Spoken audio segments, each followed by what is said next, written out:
And we are live after a thrilling 6-3. Was it 6-2 victory? 6-3 victory over the New York Yankees in game one of the 2024 World Series. But before we get into everything that just happened right now, I'm still kind of processing what I just saw. Let's get the ad out of the way first. Let's thank our sponsor, Bet Online. Bet Online is the world's most trusted betting platform and your number one source for everything football. Bet Online has every stat, every matchup, and even live odds and spreads to bet on during the games. Think you know your stuff? Get in on our $200,000 mega contest and pick 5 games against the spread every week for your chance at weekly prizes. When the game's over, head on over to our online casino and get in on a game of blackjack, poker, or unwind with one of over 150 slot games. Head to the website today and get on the action. Bet online, the game starts here. And the game that just finished, Carlos, probably one of the most memorable games I've ever watched in my life of watching baseball. I mean, we talked about it, the build up to this World Series, from the variety of people I've talked to, both on the Dodgers and the Yankees side. This game lived up to it, especially if you're a Dodger fan. Overall thoughts right now that's going through your mind? My obviously excitement, but I will say that, man, I'm telling you, and I've told you throughout the whole season, you watch so much baseball, just what the team's been through, just what's happened recently with the passing of Fernando Valenzuela, and it's almost like the baseball gods, whether you believe it or not, it's just sometimes there's just like this, like it's fate, like it's meant to be, and I kid you not, I wasn't worried at all. I know we were going back with messages through the whole game. Roger was really nervous. I'm like, I'm not even worried about it. I just felt that. I mean, besides just being like having faith in the team, when you looked at the teams, and don't get me wrong, I don't want to jinx anything, but this is as good as the Yankees can play. The Dodgers are a solid team. We said it. I know Cody, you and I had said it during the season. When when Otani wasn't so clutch during the season, we kept saying when it's time to get a hit, we said we want Freeman, we want Betts batting. We said Freeman was the number one guy who can get that hit. He makes contact, and I mean, he's not known for home runs, like Otani is, but what a clutch hit! I mean, he knew it off the bat, first pitch. It's we'll go into like the how crazy it is for the Yankees to put in Nestor in that situation when he hasn't pitched in like over a month, and I mean, it's crazy. But we'll go into that. But just Freeman, just if we talk about Freeman, people were bashing him on comments saying, why is he playing? He's a liability defensively. He can't hit. I'd rather have somebody, but Freeman, like we keep saying, he is like a baseball gentleman. If he couldn't play, then he wouldn't play. But if he knows he can play and he had the time off, he did play. And I mean, what else can you say? I mean, this is like, I think it was you or Roger mentioned it. This is like Gibson-esque, and it's like so reminiscent to that, and it's like it's great. I mean, it's great baseball. The game today for baseball fans, forget Dodgers and Yankee fans, but just if you're a baseball fan, this game had it all. It was a great game. Went to the end. It's a walk off. I mean, you can't ask for more than that. Yeah, I mean the shirt I'm wearing, friend of the friend of the podcast, baseball isn't boring. That's definitely what this game wasn't today. It was not a boring baseball game. I was pretty confident today, even though I didn't really know what to expect with both starting pitchers because Garrett Cole, really hasn't looked like himself since he's come back from the IL. He did miss I believe the entire first half of the regular season with an elbow injury. He looked really, really good today. And you know what? In the back of my head, I expected it. He gets paid over $300 million to make starts like these. He's living up to the moment. Is from California, went to UCLA, pitching for the team he grew up rooting for in the World Series. So to see him pumping 98, 99, I kind of knew what the Dodgers were going to be in for today. Jack Flaherty, credit to him because, he really only made, I wouldn't even classify it as a bad pitch because the pitch Stanton hit was a curveball to a righty that was inside and low. And Stanton just, he's just got that monster power. I mean, if you look at him, my wife, she's just like, man, that guy just looks like a bodybuilder. He's just one big muscle.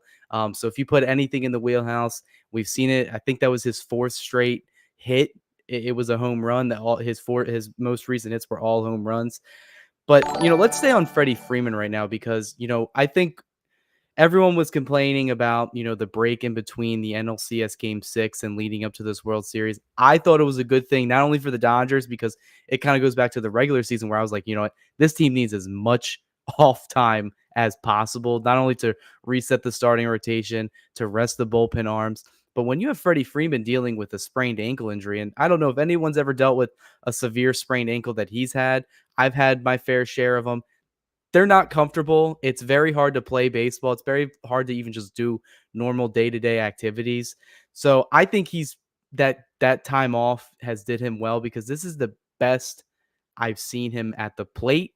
He had the triple. He looked really good around the bases. Defensively, he looked good, stretching his leg out to get, a lot of those plays because there's a lot of good defensive plays today.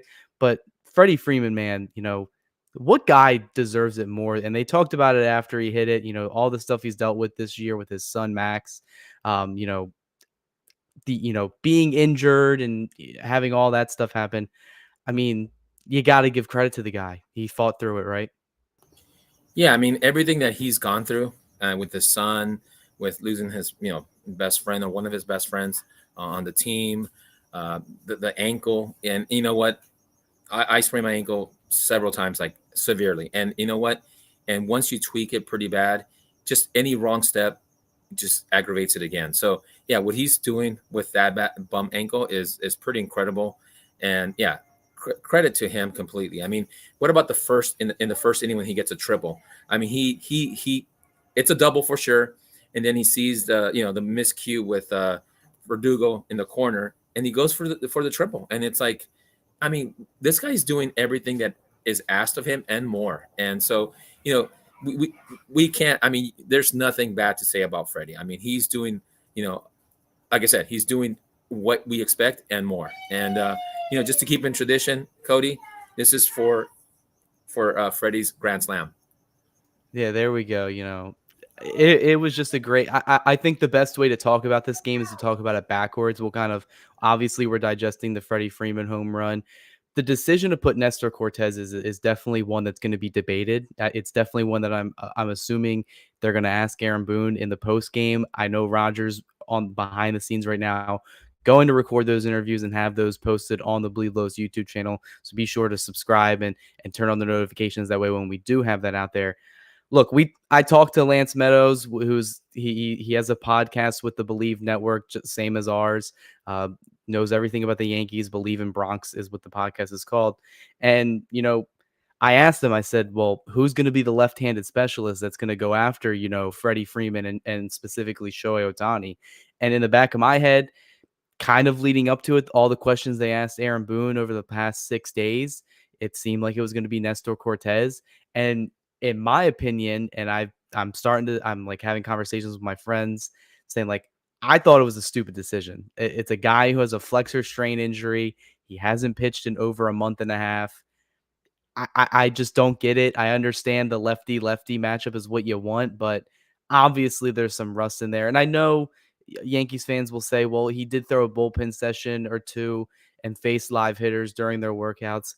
That's not the same as this moment because he left him a meatball for Freddie Freeman to hit up there. And honestly, Ohtani helped him out there swinging first pitch. Like some of their at bats today that it seemed like they were too aggressive. We're pointing fingers at Will Smith. Everyone wants to hate him right now, but Ohtani, kind of the moment got a little bit too big for him because he was up there first pitch swinging as well. I don't know. I don't like the decision to put Cortez in there. Obviously, as a Dodgers fan and the outcome that happened, keep putting him in there, I guess, if you want to keep doing that this series. I'm sure that's not the last we'll see of him this series, or it may. It may have backfired so badly that Aaron Boone may not revert back to it. I'm Yeah. curious to what your thoughts are. Well, my thoughts are, so it's funny because I started reading the articles. It's probably my I don't usually read them because I kind of just like to watch the game and kind of just come to my own conclusion. But I read this article on Nestor, so I knew he was going to be on the roster, and he said that he was willing to pitch and even have Tommy John over the offseason if he got hurt. Like he was willing to he's willing to win a World Series ring that even if he has to have Tommy John surgery for next season. And so, I mean, I get him as a player, but yes, the move is just nuts. I mean, I get the matchups, and you're right. Otani swings at the first pitch. Verdugo makes a pretty amazing catch, goes into the stands, and then the intentional walk of Betts, and this is reverse, right? Don't they usually walk Otani to face Betts? But because of the matchups, it just worked out. This time Betts gets walked, and the guy they face, backfires. So, I mean, yeah, the Nestor move, I don't get it either. If you haven't pitched in a month, I'm sure he wasn't hit. He just can't be the same. There's no way he can be the same. I mean, there's no rehab. I know you're throwing bullpen and you're throwing sim games maybe, but that's not the same. It's just not the same, So especially at the point that he was brought in with that game on the line, that pressure that he, with the crowd going crazy, the noise, everything. And the guys he's facing, these guys have been playing for the last 2 weeks in this type of environment. And he's just stepping into it for the first time since who knows when he's pitched. And when he pitched, he probably was a regular season game that didn't have this type of environment. So yeah, bad move all around. I'm sure he's gonna, say, hey, you know what? That's the best I had. And maybe it's true. Maybe I think he had Hill, right? Hill's a lefty. Tim Hill was available. Okay, so then they're gonna say, well, why didn't you use Hill? Hill's pitch. So I think he's gonna acknowledge that it was a bad move, and like you just said, maybe he won't be in the any more games. Maybe he'll hit the IL so he can replace him as a pitcher, because I don't think he'll come back out. But it's so funny because Lux, because we're going backwards now, right? So when Edman gets that infield hit, Lux unfortunately trips rounding the bag, and he would have been at third for sure, and he would definitely have scored on that foul ball from the Otani one, yeah. Otani. So then that would have tied the game, and then they probably wouldn't have walked Betts. So I mean, or maybe they would have still. Who knows? But it's just funny how baseball works out. It's just the way baseball is. You don't. It's a game of probability. 30% in almost any sport. And in school, 30% is an F, but in baseball, 30%, you're a Hall of Famer. So baseball and the possibilities of what happened, it's unpredictable, and it came out on our side this time, and like I said, I just feel really confident about the team. I wasn't worried at all. I had a feeling they were just going to win this game, and yeah, just like we were running out of pitchers. They were running out of pitchers. That's why Nestor Cortez came to pitch, because they use all their high leverage guys, and now what are we left? So tomorrow, I know that. I mean, I don't know how many pitches they threw. I did keep score, but I didn't jot down how many pitches they threw. But I'm sure some guys are going to be done. I mean, I was impressed, since we're working backwards. I was impressed with Gratterall. I thought Gratterall, who hadn't pitched in I don't know, it's been a while. Like maybe 2-3 weeks, like his third appearance of the whole season, give or take. Yeah, and they you know what, and they bring him in to face the top of the lineup, and I love how when I think he let me look at this real quick. I believe he struck out, or he got Soto to pop up, and I could see the camera kind of panned off, but he seemed to be looking at his direction after he got him to pop up. So Gratterall is another pitcher who's similar like Jack Flaherty, who has that fire like Buehler, and they're very animated, and they don't mind, jawing back and forth with batters, which I love, and we've had this discussion before too, which is great. You need players like that sometimes to fire up the team, and the team's going to have no choice but to back up their player. So yeah, Gratterall was a pleasant surprise. Edman, I mean, he did have a double, defensively. I mean, he made some shaky nice plays, today, not helping the case out of shortstop. It was weird. He was Dr. Jekyll and Mr. Hyde. I mean, he was like, I don't want to beat. Look, the nice thing is that we won the game, and typically he does play defense better than that. He had that one possible double play where the ball just doesn't come out, and then he drops it. He's got I forget the other play, but yeah, it was quite the game for Edman at short. But and then.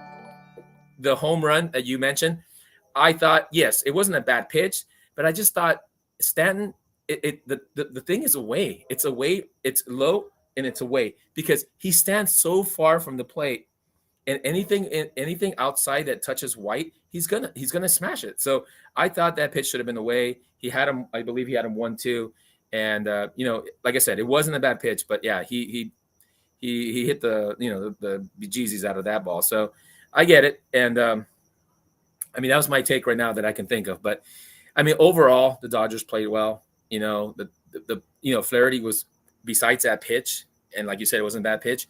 He did a good job. The bullpen, as usual, they did a good job. And just I think Garrett Cole, to his credit, pitched a good game. I think he topped out at 99. I think one pitch hit 99, and that was towards the end of his outing. So he did a good job, and you got to give him credit, and that's why he shut down the Dodgers. And that's why I was telling Roger, I think this is as good as the Yankees can play. Don't get me wrong. I know that Carlos Rendon, who's going tomorrow, has been pretty good, but he's been hittable. And so we'll see what he looks like tomorrow. We'll discuss that I later. But I definitely agree. I think the Yankees, for being game one, I think they showed a lot of their cards early. You get Garrett Cole to give you 6 solid innings. He looked fantastic today. They use Clay Holmes, who was their closer for 3/4 of the year, lost the job to Luke Weaver. And he's been pretty much taking it out. They used Luke Weaver today for an inning and 2/3. They used, former Dodger Tommy Kahnle, and that guy just throws changeups. I feel like that should just be the game plan. They should just bring up the iPad and it should just say changeup on it, because I yeah, think he's in a stretch right now where he's thrown it, I think, almost 40 or more straight changeups. Every single pitch today that he threw was a changeup. And this was also a conversation I had with Lance Meadow. Is the Yankees pitching philosophy is they just like to get weak contact. They're very sinker and changeup. And that showed today. You had Garrett Cole. He wasn't throwing the fastball as much as, he has in his career, especially, since he's dealt with some like elbow injuries and all that, doing more not sliders, sinkers and changeups and off speed. Everyone else in there, that's what they were sitting on and waiting for. And the Dodgers, I feel like in the first half of the game, they were kind of trying to play hero ball. It seemed like they were trying to swing for the fences. They were teeing off Garrett Cole the first inning, and I kind of thought that was going to set up the rest of the game, where I think everybody except one guy had. I think Freddie's triple was the only one that was under like 99 exit velo. It was a 77, and he ended up getting 3 bases on that. But I think the Yankees showed a lot of their cards, and going to Cortez as aggressively as they did. And I understand it. You really want to, you want to set the tone. You want to win game one. You figure it out in game two. But now, you used a couple of your high leverage. I would even argue you used all your high leverage arms except for Tim Hill. You have to imagine, Weaver's more than likely probably not going to be available unless they desperately need a 3-out save. Yeah, Cortez, I mean, someone already mentioned it. I believe Ryan in the chat, could be a quick, IL. Just remove him from the roster and replace him with somebody else, especially since the plan just backfired. So I'm curious to see where they go with that route. But honestly, this is why I came into this series more confident than a lot of Dodger fans or a lot of, you know, media that's been talking about the series. I think the Dodgers bullpen's better. I think the starters can be just as good as the Yankees starters. I think the lineup's deeper. And I think the defense plays a lot better. And we saw, despite Eben having some sloppy plays, at least he kept the ball in the infield, because there was a couple balls, he kept the bases loaded at that one part where he had the diving play up the middle to strand Jazz Chisholm at third base. That played huge dividends for later in the game to keep it just at, a 2-2. I think the Dodgers may have been losing at that point, 2-1, something along those lines. And I said, hey, man, if the Dodgers come back and win this for some reason whatsoever, that's the play that you're going to look at right there, that he kept that runner and stranded it. Banda got out of the inning. Other than that, defense kind of was pretty nails today. I feel like we can start to put the Max Muncy's bad at third base rumors to bed now. He looked like a Gold Glover today over there, picking balls left and right. Freddie Freeman looked good. The outfield looked good. We saw the Yankees have some bad defensive miscues in terms of when Ohtani had the stand-up double. They pick the ball out of the dirt, kind of lands in no man's land. Nobody wants the ball, and he ends up on third, and he ends up scoring on the sac fly to tie the game. And then Juan Soto in the outfield kind of I mean, I don't even know how he was nominated for a Gold Glove. I don't think many people in baseball have even talked about that. He is not a good defensive outfielder, and I've known that. Everybody in the league knows that. And he had a ball hit to him today, but for Kike Hernandez's triple, and it just the Dodgers take advantage of those mistakes, and they take advantage of the opportunities that you'll give them. So you load the bases for Freddie Freeman more times than not, he's gonna make you hurt. So I think the Dodgers showed a lot of grit today. I think they showed a lot of fight, and I think they played within their game. They're not gonna blow out the Yankees like they blew out the Mets. And to give credit to the Mets, they did a great job in the second half of the season to get where they were. But at the end of the day, they weren't better than the Dodgers. They weren't better than the Yankees. These two teams are evenly matched, and we saw that in the first, like 8 innings of the ball game. Yeah, no, it's like I said, like we've been saying, it was a good game. I mean, throughout, it went back and forth. 2-1, and we tied the game 2-2. They got that run in the top of the 10th. So I mean, it could have gone either way. It went our way. I just think overall as a team, like you just mentioned, offensively, I think we have more weapons. I think it was Schmaltz, or I don't know if it was Davis, but one of them had mentioned about that the bottom of the lineup has to come up big for both teams. Well, you know what? Sorry, sir. The Dodgers bottom lineup has come out big. And I don't know, have the stats right now, but I think to finish I think before the playoffs were done, before the last series, the Dodgers were, give me a second here. The bottom lineup was batting 273. So our bottom of lineup is not like the Yankees. I feel so confident when the bottom of lineup comes for the Yankees that the Dodgers are going to get them out. They actually went 0 for 4, 1 for 8, and it went 2 for 12. So they didn't do much. No runs scored from the bottom three. So yeah, the Yankees. So offensively, Dodgers are definitely superior in my opinion, to them. Judge is in a slump. He had a nice single though, but he struck out. I think before that he had struck out. Yeah, he struck out 3 times swinging. So I mean, Stanton, don't pitch him inside. I mean, that guy, that's his thing. That's his moneymaker. Pitch him inside. So pitch him outside, make him chase. Starting pitching, just like you said. I think Flaherty. That's 2 games now that he's gone at least 6 innings. Right? He went how he went.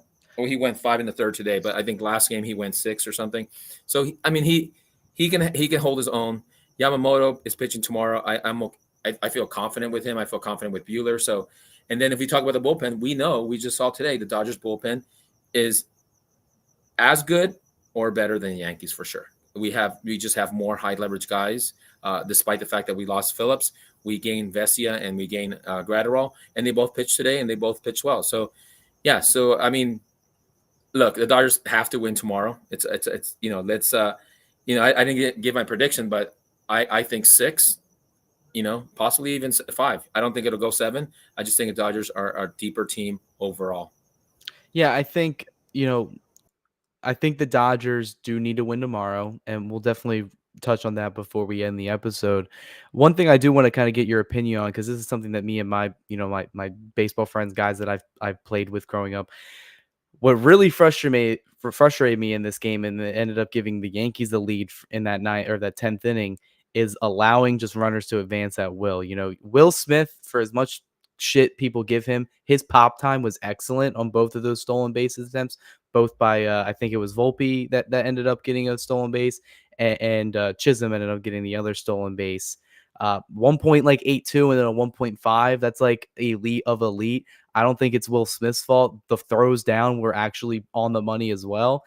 Blake Trinan just got to do a better job at holding runners on. We saw teams like the Dodgers take advantage of, the Mets bullpen that also couldn't hold runners on. And they ended up, making the Mets pay for that. Edwin Diaz, it seemed like whenever he was on the mound and there was a runner at first, they were immediately taking off to second. It very shades. I don't know if you remember when the Dodgers played the Cubs in 2017 and 16, whenever John Lester was on the mound, they would he had a thing with not throwing a pickoff. So they would just kind of take like an 8-step lead.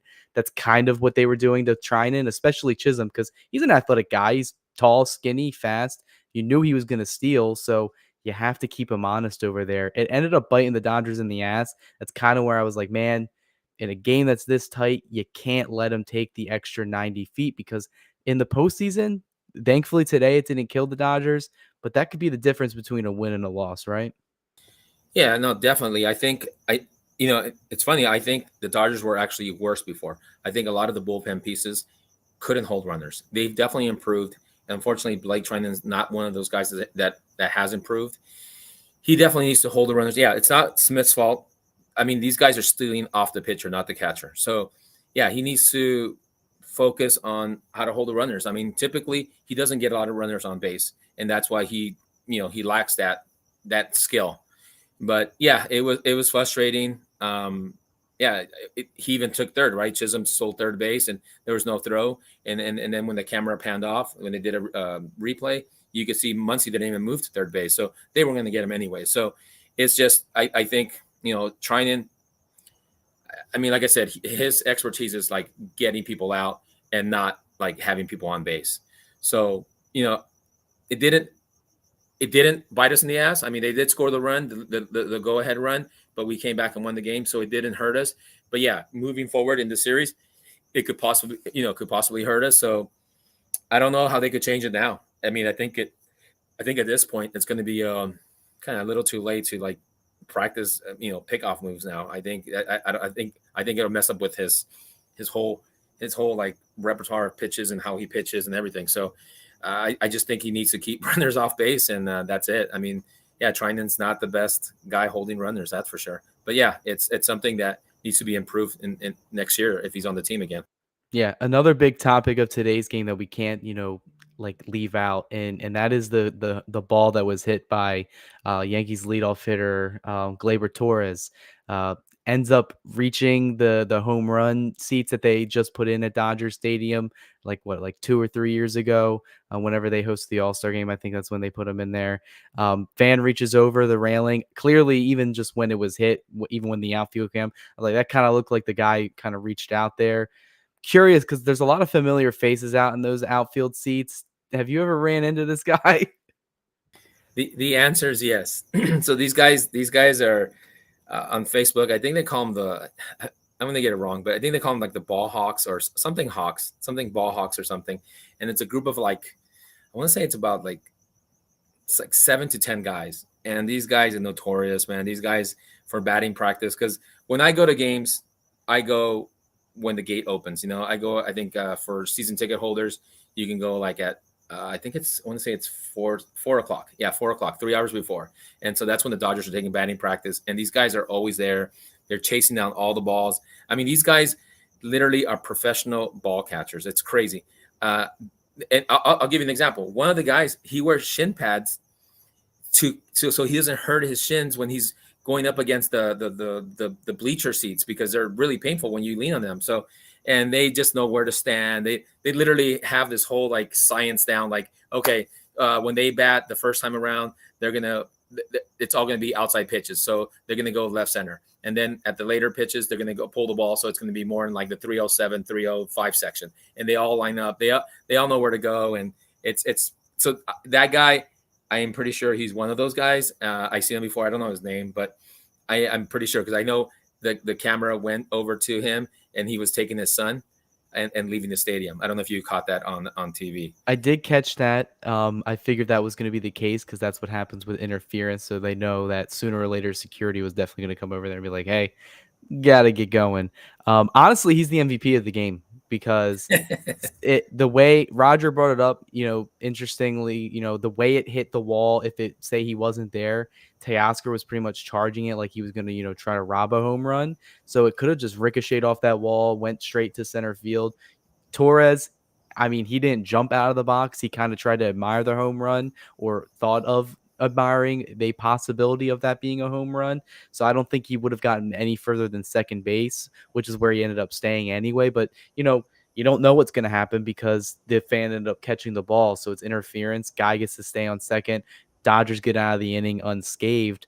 That changed the entire, I would say, the entire, game. Because as soon as that's done, Kopech, all he really throws is fastballs. the Yankees hit fastballs really well. Dave Roberts, I loved how aggressive he was because even my one friend, he's a pitching guru, and he said, man, you're going to take Kopech out with only what? Like he only had like 10 pitches, 10, 11 pitches. And I was like, Right. man, you got to go with your best guy in the bullpen. And that was Blake Trinan. I was like, I know Aaron Judge is slumping right now, so maybe you can possibly get, him to face Aaron Judge.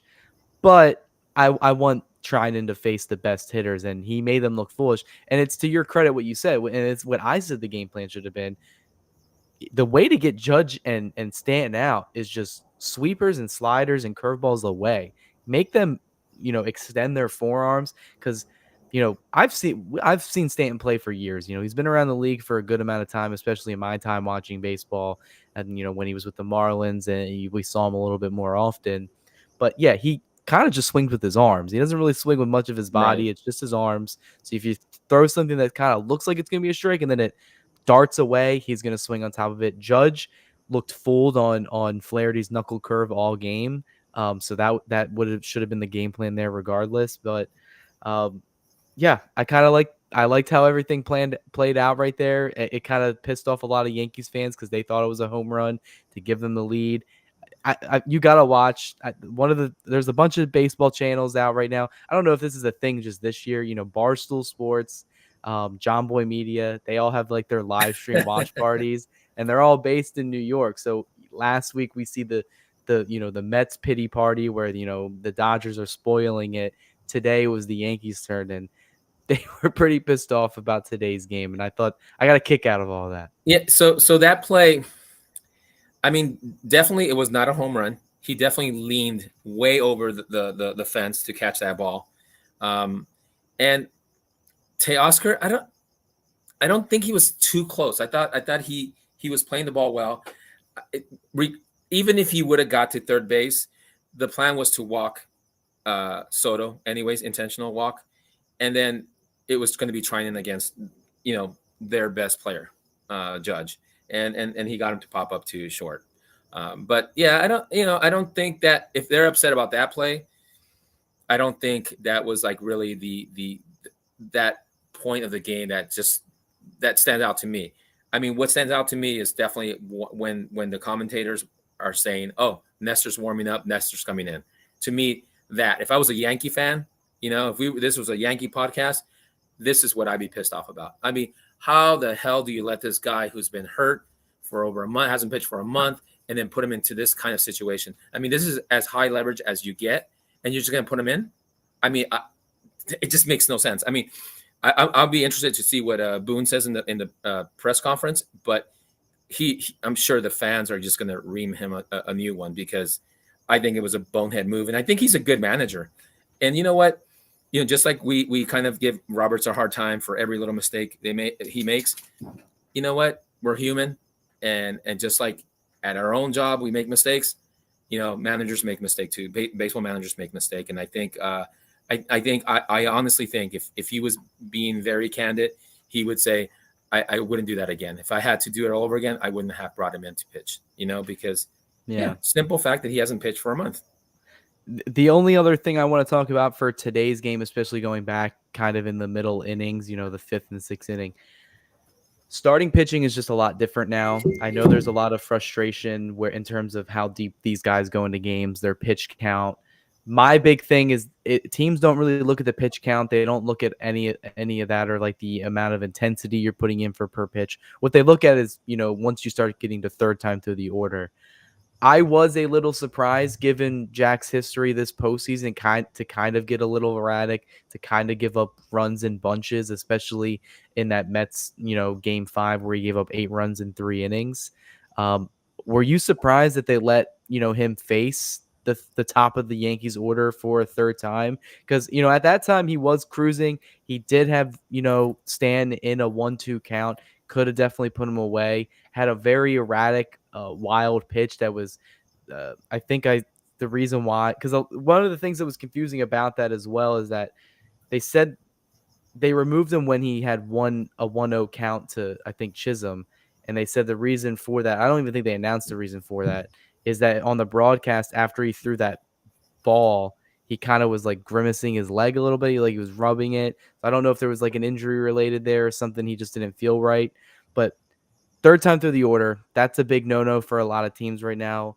Were you surprised that they let Jack kind of continue to shove to try to match Cole pitch for pitch? Because that, in my opinion, I if I was Dave Roberts, I would have done it. I would have let him go out there anyway. But I feel like some fans, I mean, they do have a point to say, well, you can't let him go for a third time through against this lineup. But I feel like sometimes you just got to let your players be players and pitch through some things. So curious what your thoughts are on that. Yeah, you know what? I'm gonna go on the side that I think it was a right move to let him pitch.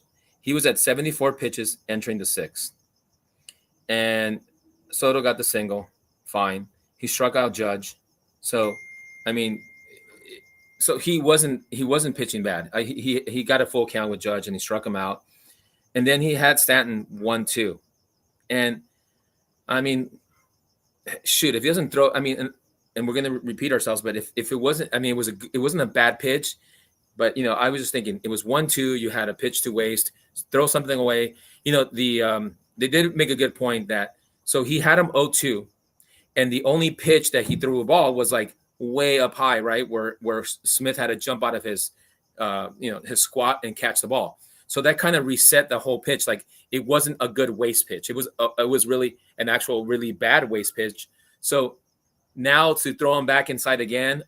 Low and inside, it didn't make sense at that point because he almost had to like reset to get him thinking, hey, I'm going to throw you this. But because the waste pitch was so bad that I mean, that's how I saw it. And that's why I was my comment was, hey, pitch him outside this one pitch. It wouldn't hurt. But, he threw it inside. So in this particular case, I would say the third time around wasn't really the issue. It was just this particular sequence of pitches that just didn't work out. But, overall, to his credit, I thought he pitched a really good game, and I mean, 74 pitches through five. I mean, that's kind of like, in this day and age in baseball, it's actually a good thing. I just wanted to mention something. David said something that Brusdar probably hasn't pitched in about the same amount of time as Nestor. Well, the difference is that Brusdar is a relief pitcher, so he actually knows how to warm up and come into the situations like that. Nestor is not a relief pitcher. He's a starting pitcher. He has a whole, the starting pitchers, and I'm sure David, they all go through these whole routines where they throw a long toss before they start. They warm up way before the game starts. So it's not the same. It's completely different. So Brusdar looked good because he's a relief pitcher. Nestor looked bad because he's not a bullpen guy. He's a starter. Yeah, and that's the thing. That's what we talked about in our preview with Lance Meadows. It kind of was like he wanted Cortez to kind of come in and be like the game 4 starter, or at least come in and say piggyback off of somebody with a clean inning. You put him in there in that situation with the heart of the Dodgers lineup, you're just asking for trouble. So like we've been saying, I'm interested to see what the conversation is. I'm interested to see if there's a roster decision before game 2 tomorrow, or maybe when the team heads back to New York, if they change their mind and try to, maybe add a different pitcher to the roster because, maybe Cortez just isn't it. I'd even really check the velocity and see how he's pitching just because it all happened so fast. I think he only threw 2 pitches. If Freeman hit I didn't realize Freeman's hit was off the first pitch as well. Ohtani's out was off the first pitch. The guy only threw 2 pitches, ends up getting the loss, giving up the grand slam. Let's look it up really quick. Yeah, he only threw 2 pitches, and it was, I mean, yeah, it was. Let's see. Give me a second here.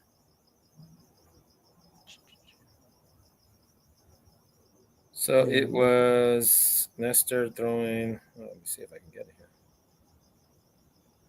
92.5 4-seam fastball.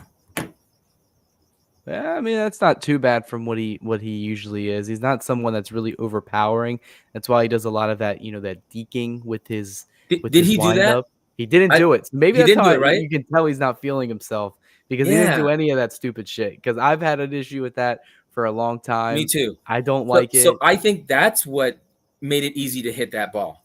If he's just throwing like on a regular windup and not doing his herky-jerky moves, it makes it a lot easier. So because honestly, Freddie looked like a batting practice toss, and he just smashed it. he knew automatically. I've never seen Freddie, celebrate Showboat that way ever. I've never seen he held the bat up high. It was cool. I think that's awesome. I think new baseball, that's what fans like. I think that's okay in baseball now, not old baseball, but now it was cool. And he hit it well into the pavilions, and it was great. It was a great moment, and yeah, it was awesome. He had the biggest smile. I think he was even flexing to the bullpen. Did you see that when he was rounding between second and third? He was doing the flex. So it was great. It was a great moment. It's yeah, definitely going to be one of those, like, when you go to Dodger Stadium, they do like top 10 moments in baseball in Dodger history. It's going to be one of them. It was a great moment to be at the stadium, watch it at home, wherever you were, and just watch it live. It was great. Yeah, great moment. Let's look ahead to tomorrow. The Yankees, if you're the Yankees and you're in Aaron Boone's shoes, you're down 1-1 in the series right now. You take a massive loss this way, gut wrenching. I'm not all for saying, a series can be won after game one, but the Dodgers could come very close depending on how long this series goes. And if they win, we may look back at, say they win the World Series, we're going to look back at this game one and the way that they ended up winning, and the way that it happened with a walk-off grand slam. Expectations for tomorrow. They're going to face a pitcher that they've seen quite often. Carlos Rodon was on the San Francisco Giants. There are a lot of guys on the lineup that have hit him well. Kike Hernandez is one of those guys because he is a lefty. Kike did get a lot of those starts when he was over here.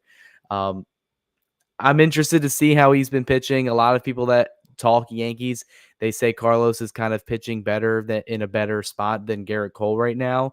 Was feeling himself in the ALCS, but then again, like I've mentioned before, you know, this isn't the Guardians. We're not 18th in the league in OPS.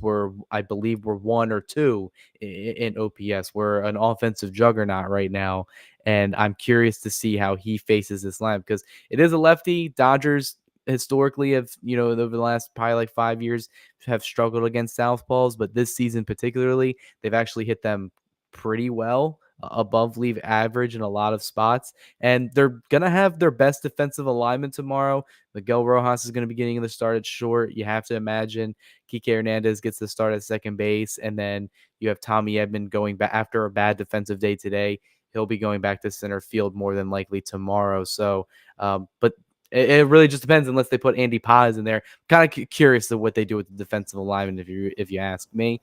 But looking forward to tomorrow. You already mentioned it's a must win. What are we expecting tomorrow? Are we expecting the Dodgers to go up 2-0 and take this series back to New York, or what are we thinking? Yeah, I think, yeah, we're expecting Dodgers to win and take this to New York 2-0 lead. The guys in the booth, they were talking about how the Dodgers use all their arms and how, if the Dodgers don't win this game, and they were talking about this before, the obviously the home run, and they were saying how we use all our guys and it's not looking good for the Dodgers if they lose this game. They didn't say the same thing about the Yankees if they lose the game, but sure enough, it's going to affect the Yankees now that they lost this game. Now for the fact that they used their high leverage guys. I mean, their guys pitched. I don't have it here, but yeah, it's. I think the Dodgers definitely are coming into this game with the advantage. Rendon last time against the Guardians went 4 2/3 through 85 pitches, had 6 strikeouts, had 5 walks. I mean, had 5 hits, 5 hits allowed, 1 walk, and allowed 2 runs, both earned. So, I mean, that's against the Guardians. Obviously we know Dodgers are a better team offensively. I think we'll stack, right-handed batters, just like you just mentioned. I think Teoscar have a better game. I also think Pages might, play tomorrow.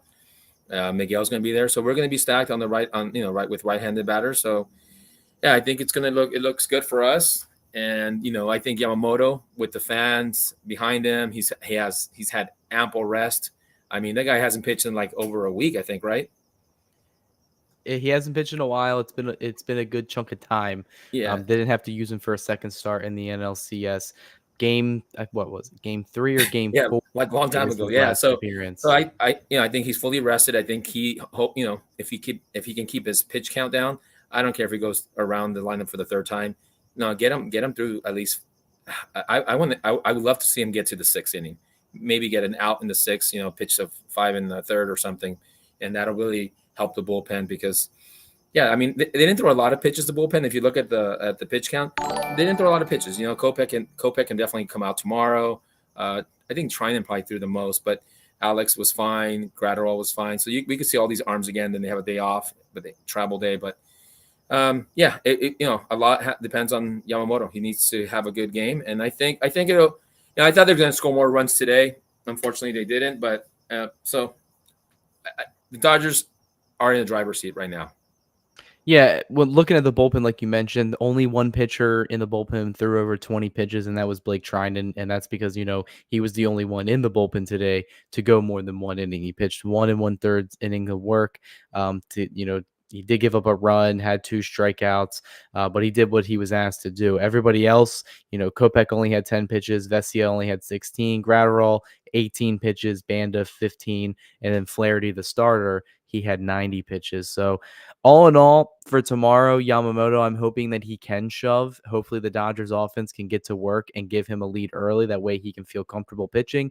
Because I think the bullpen, the pitchers that were used today, we did use our high leverage guys. Kopech, Trinan, Vesia, especially with Evan Phillips not on the roster. We may see the lingering effects in that in game 2, if not games 3, 4, and 5, if they play a 5th game.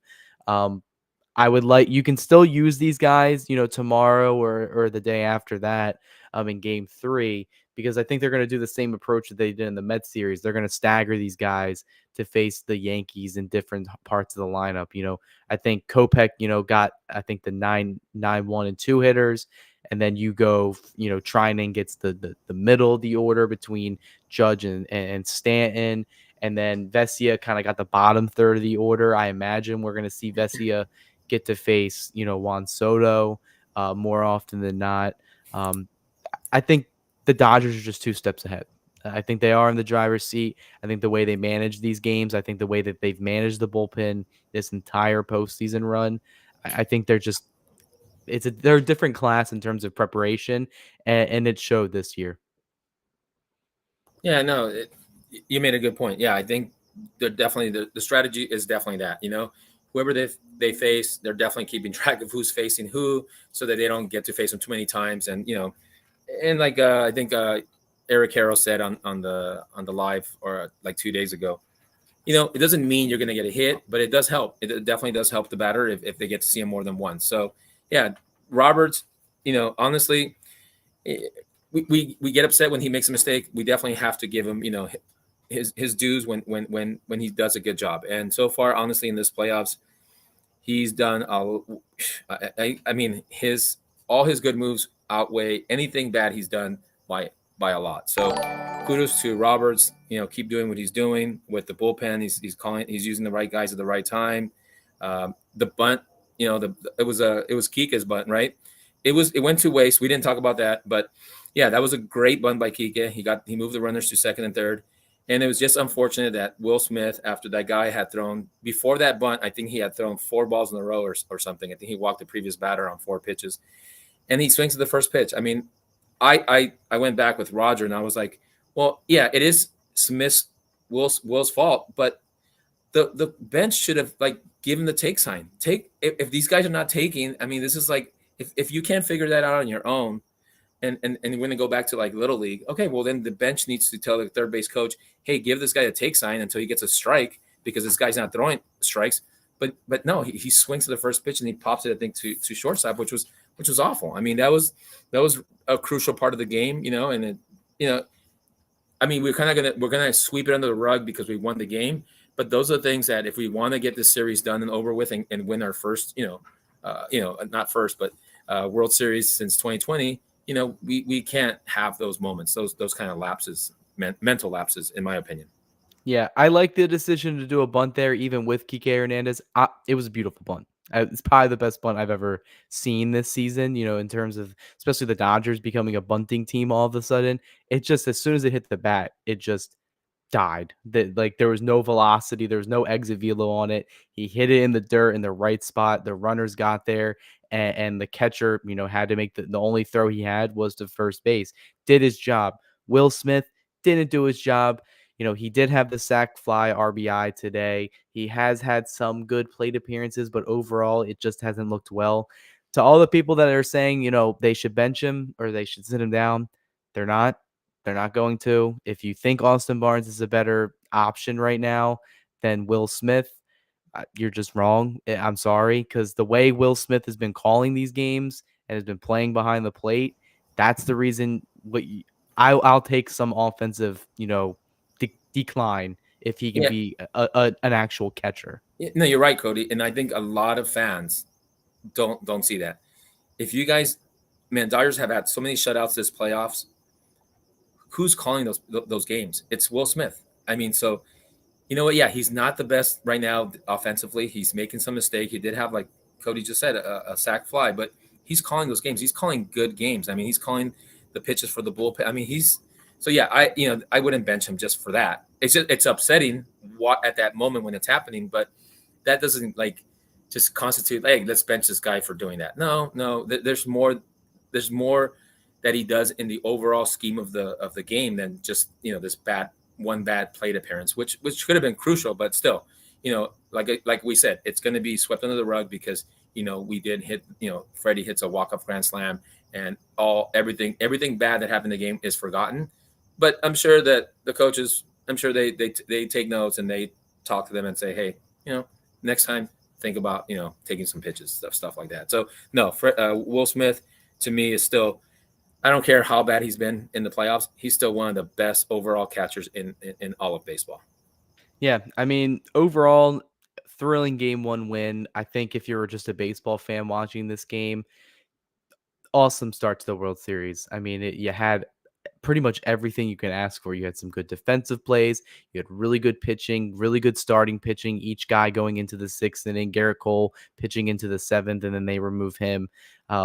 Nothing else you can ask for in terms of late inning dramatic comebacks, tying the game, and then getting a walk-off grand slam to cap it all off in front of the home crowd. For us Dodger fans, we're even a little bit more biased in this, where we get to see this, iconic moment that we hope that is potentially going to be replayed, over the years, especially if they finish these jobs and get 3 more wins right now. Oh my God, look, Roger's joining. Roger, What I miss? what did you miss? What are your thoughts on the game, Yeah, Roger? no, tell us what Boone said in his press conference about Cortez. Yeah, he looked pretty depressed in the thumbnail. I honestly I didn't listen much. I was just trying to record and move stuff, so I have to listen to it. So you heard it. You guys have to log on and watch those videos. So Boone spoke, Robert spoke, Freddie spoke, and Flaherty spoke. So they're all up. They're all up right now. So check them out. But yeah, I mean, I felt they had so many opportunities to score runs in this game early, and I felt it was going to cost them in the end. It was going to come back. It felt like one of those games, like especially postseason games where they have so many opportunities to take a lead, and they don't capitalize on it, and it usually bites them in the butt.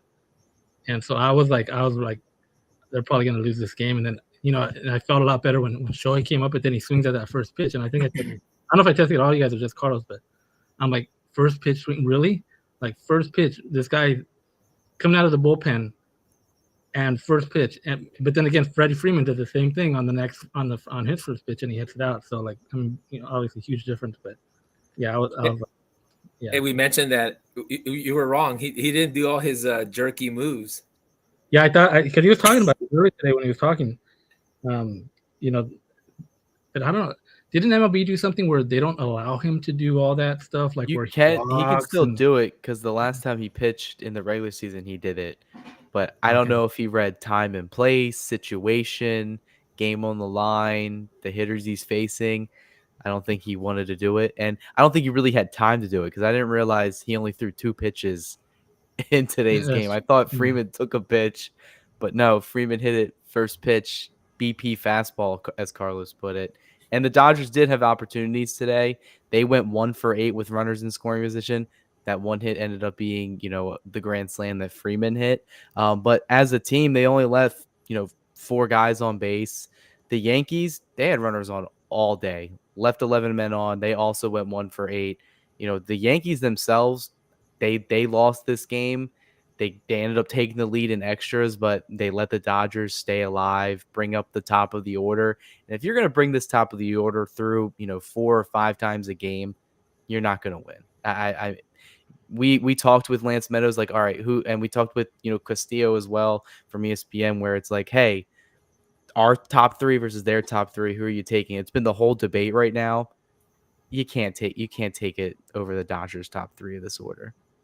And they got Judge struck out, what was it, 3 times tonight? Judge 3 times. The first 3. So they took care of those guys pretty much, except for Stanton. We got that pitch, which, like I think you guys mentioned, was a good pitch, right? And it was kind of down low and inside, and he just took it out. I mean, that's the dude's a monster, right? It's like if he makes good contact, those balls are going out. So, but other than that, I mean, I think they did pretty good with those, their big 3.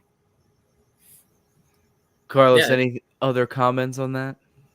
Well, yeah, I mean, they were the difference. I mean, I think they were like 3 for like 5, 3 for like 12. The Dodgers were the same, I think, very close. So they were equally. We just had more runs scored. We scored, the top 3 guys. All of our top 3 guys scored once, and only Soto scored once for their top 3 guys. So look, if you want to match, if that's what we're talking about, whose top 3 guys are better? Well, round 1 goes to the Dodgers. So we'll see what happens. We'll see what happens in round 2. But as of right now, round 1 goes to the Dodgers. Our top 3 outplay their top 3. Yeah, I mean, vibes are high right now. Obviously, with the way they end this game going into tomorrow, I would really love to see them. The Yankees are going to try to wash this as quickly as they can. You have to try to win and even the series, split it in LA, and then take it back to New York. And we saw a Mets team do that last week. The Mets, they got routed 9-0, or what was it, 10-0 or something like that in game 1. Dodgers shut them out. And then they win game 2 to send it back to Queens. Yankees are going to try to do that to get it back to the Bronx. But any other comments you guys want to talk about before we end the stream? You know what? Last comment would be, if the Dodgers win tomorrow, it doesn't come back. I think the Dodgers will take it in 5 in New York. I just don't see the Dodgers losing 2 games. The Dodgers are, I know we're going to have a bullpen game at some point, probably game 4. And Flaherty will probably be back for game 5. So, yeah, I don't see the Dodgers coming back if they win tomorrow for sure. Roger, do you agree with that? Yeah, I mean, I like the way we're set up. Obviously, I felt this was a must-win game. You had to win game 1. And, just the way, hoping Yamamoto goes out there and pitches, as good as he has in his last start, right? Gives them 5. That'd be great. And then, I'm expecting Walker Buehler to come out, and I think he's going to do pretty good in New York. So, there is a chance, obviously I don't want to say, oh yeah, they're going to go out in New York and win 2 over there if they win here. I mean, you never know. I still feel it's going to be a tough series, but I like the way it's trending right now. Yeah, I think the way the Dodgers, they had a statement in the final couple innings. I've kind of felt that same way, Carlos. I said Dodgers in 6 just because I don't think if either team wins, I don't think it's going to go 7 as much as I would think baseball wanted to go 7 to get a winner-take-all game between these 2 clubs. I just think, if the Dodgers can keep the bats rolling the way they did, and especially in the second half of the game, the pitching, like I said, is pretty much close to equal. Yamamoto versus Rendon tomorrow, that's pretty even. They haven't really been going deep into games. And Walker Buehler in October, even if it's in, the fall Eastern weather, he seems to be pitching well in whatever climate, especially in the postseason. So I would say if they win tomorrow, their chances of coming back to LA to play another game are probably slim to none. But I would like to see them clinch it at home. So we'll see what happens there. But anything else you guys want to talk about?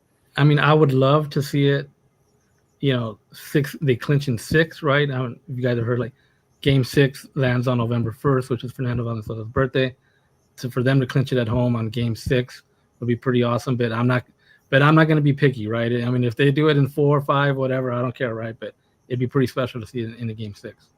Yeah. So you know what could happen too is to keep in light of what happened to Fernando, if they clinch it in 5, November 1st could be the parade, and that would be pretty sweet too. So I mean, it doesn't have to be it doesn't have to go to Game 6. It could just be that the parade happened on the Friday, and that'll be awesome. That would be, and it just coincides with his birthday, and that would be pretty cool. And Roger's going to be live on the parade route, right, Roger?